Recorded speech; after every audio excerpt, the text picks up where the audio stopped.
If you are a brand new real estate agent, chances are you're feeling a little like this right now. I get it, and boy have we been there. When my husband and I quit our 9-to-5s to start our real estate business together with no experience in the industry, we definitely felt a little bit like that too. And it's super overwhelming. There's just so much that you don't know that you have to learn, but there's also so much that you don't know that you don't know.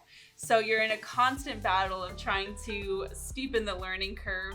And I've been there, and if you are feeling like that, I definitely want to help you. So in this video, I'm going to share with you the first 5 things that you absolutely have to do as a new agent in your first month to really get the ball rolling and help get you on your way to real estate success.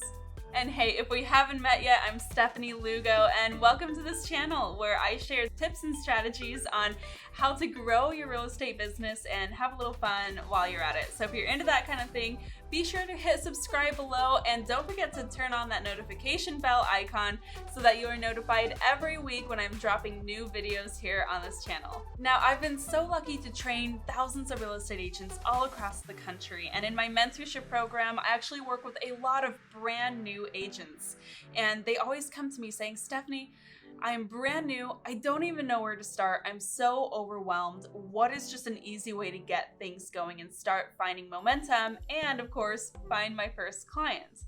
And so this is the framework that I've handed out to them, and this is what I want you to try. So let's talk about the first 5 things that you should be doing in your first month in real estate.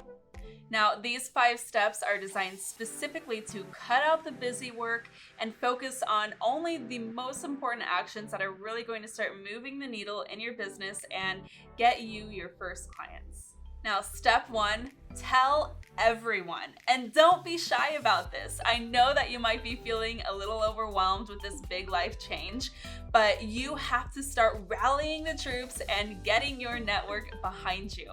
Now, one thing that you may not know about real estate yet is that real estate is built on real people and real relationships. And the relationships that you already have, the network of people that you know, like, and trust, and who also know, like, and trust you back, are going to be instrumental in your success in these early days of helping spread the word and helping support you, and of course, helping refer you to new clients.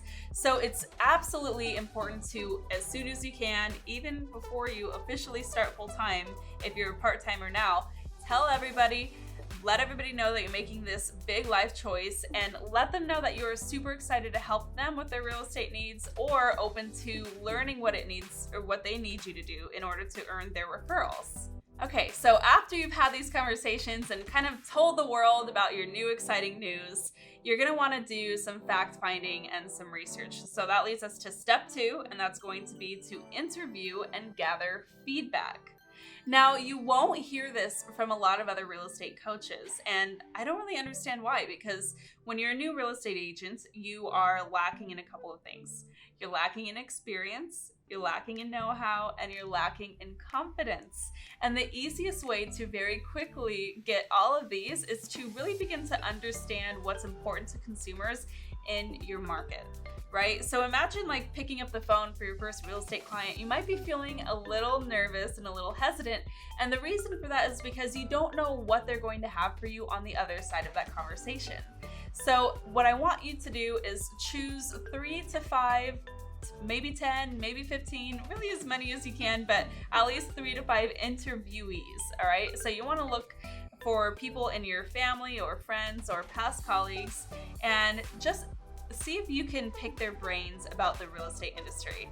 Now, this might sound a little backwards, but here's what I mean.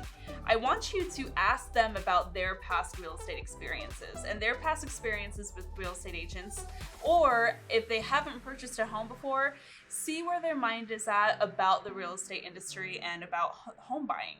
Now, what you're trying to do here is really understand what's important to your potential clients, what they have found important to them in their past real estate experiences, and where their collective mind is at as far as home ownership as a whole. And this is going to do a lot of things for you. This is going to help at least get those conversations going about real estate, which is very, very important. You need to begin getting comfortable talking about this stuff with consumers. But more importantly, It's really going to help you learn what objections you may have to overcome in your market. Overcoming objections is one of the most important skills that you can develop in real estate. And in sales in general, it's just really important to know what objections people may have to your service and know how to get them over that.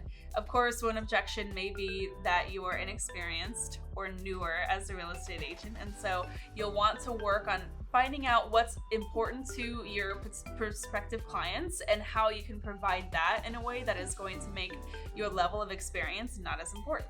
So that's step 2. Make sure you're making those phone calls, prepare some questions, and be ready to really understand what it is that's so important to your prospective clients. Whether or not they actually become your clients, that's not the case, but make sure that you're understanding what's important to people in your market about real estate. Now, step 3 is to identify your ideal clients and lead sources. Now, as a new agent, you will take any deal that comes your way, and that's totally fine. That's exactly as it should be. You want to be getting experience as early on as you can, because that's how you're really going to grow. But you really want it as early as you can, as soon as you can. You want to begin identifying what kind of business you want to be doing in real estate and how you're going to find that. The sooner you start building your brand and your marketing message to align with the business that you're looking to develop, the sooner you'll start attracting your dream clients in this area. Now, when you're working on identifying your ideal clients, you should be pretty clear on what this looks like. And you can start in a couple of different ways. You can start from looking at the kind of homes that you want to sell, right? So if you got into real estate with dreams and aspirations of being the next greatest luxury agent in your area, of course you need to figure out what luxury areas you want to specialize in. Or if you are getting into your business knowing that there is a specific group of clientele that you're wanting to tap into, that is a really good place to start too. Regardless, you should know a couple of things about your ideal clients. So once you have an idea on the kind of business that you're looking to do in your new real estate business, you need to figure out where you're gonna find it, okay? So do some research in this area and choose 3 lead sources that you can work on in your prospecting time to start generating leads from these areas. Once you've identified these minimum of 3 lead sources, you want to make a plan to hold yourself accountable to prospecting. So you should be prospecting 2 hours a day minimum through 5 days a week minimum to really make sure that you're having conversations with people, following up with potential clients, and getting your name out there to grow your authority in your new market. And hey, if you're watching this and you're an agent who's already had some sales under your belt, do us a favor and leave a comment on where you found your first client, just to get some ideas rolling for some of our new friends here. So now that you've identified your ideal client and what it is you're going to be doing to find them, you need to be show ready for when you do start having these interactions for them. And that's going to lead us to step number 4, which is to set up your social profiles. Now, this is really important as a new agent, but I don't want you to spend too much time on this. Here's what I mean. Whether you are referred a client or whether you pick up a client from an open house who has never heard of your name before, no matter what, the first thing they're going to do is Google you. So you have to show up and have an established presence on Google, of course. That means maybe your Google profile, setting up your business in that way. But really, the easiest way to make this happen is setting up your Facebook business page, setting up an Instagram account, which, by the way, I have a video here that's all about how to start your Instagram profile for new real estate agents, and really make sure that the top social media platforms have a record of you existing, okay? This is going to help establish credibility and help establish trust. Now, this is super, super important, but I get that it can become a little overwhelming. So look at the resources I have below as well. I actually have my Instagram guide that's going to help you learn how to set up a profile from scratch to make sure that you show up like the professional I know that you can be. And finally, step 5, find accountability and support. I cannot stress this enough. You're going to have a couple of things happen to you when you become a new real estate agent. And the first is you're going to be very, very aware of the fact that you need support and you need somebody to help get you through the first couple of transactions.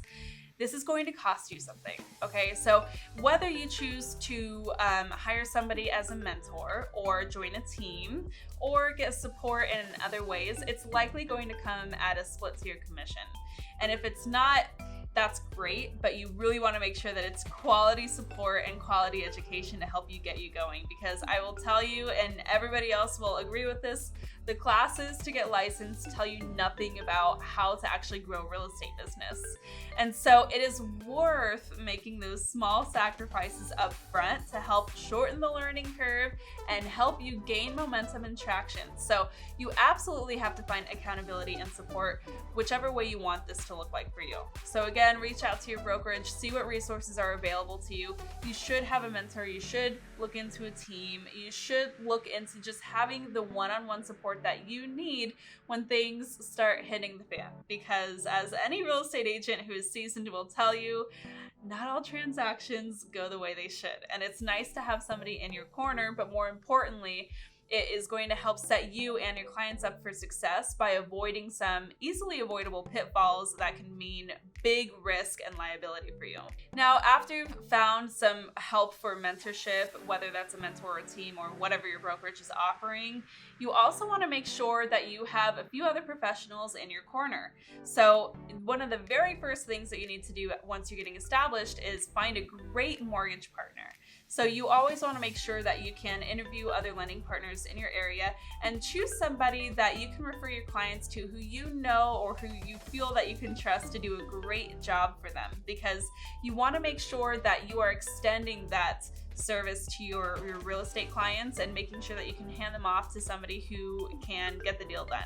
Now, after you have your lending partner figured out, you also want to look at who else is involved in transactions in your state. So oftentimes this is going to mean title and escrow. This may mean an attorney if you're in an attorney state, but you also want to make sure you're interviewing home inspectors, you're interviewing home warranty reps, really getting a look at who could be beneficial to have in your corner through a real estate transaction. So one of the first things that we did when we were setting up our business was we made sure to find a great lending partner who we are still amazingly partnered with today. She's absolutely awesome 6 years later. Our title partner and our home inspector. And those three are really good places to start. Now here in Arizona, those are like pretty basically what you need just to get started. But in your state, you may need more. So kind of look at your needs in terms of your unique setup and your transaction and go from there. Now, once you have been able to interview these professionals and see whether or not they're a good fit for you, be sure to just set up a time once a month or once a quarter to catch up with them over a coffee date and make sure that you are keeping that business strong, or keeping that business relationship rather strong, because they can be huge supporters for you and your business and great resources as you grow as well. And there you have it. Step by step, the first 5 things that you want to do during your first month as a new real estate agent. Now, again, if you've been in this for a while and you have a couple transactions under your belt, I'd love to know where you found your first client, because that might help other newbie agents watching this video start to get some ideas on how to get momentum rolling in their business too. So be sure to comment below. And hey, if you're struggling a bit in these areas and you find yourself looking for a bit more help than you're getting now, be sure to check out the links below where I have tons of free resources in getting your Instagram set up, getting your social media profiles dialed in, and of course the rest of your business rounded out, as well as my mentorship program where we can work one-on-one to help you get you closer to your real estate goals. I'd love to share how I've been able to help real estate agents from across the country double and triple their business this year. And hey, don't forget to hit subscribe to this channel if you haven't yet, because I have some amazing videos coming up soon and I don't want you to miss what I have to share. Thanks so much for watching, and until next time, keep on crushing it.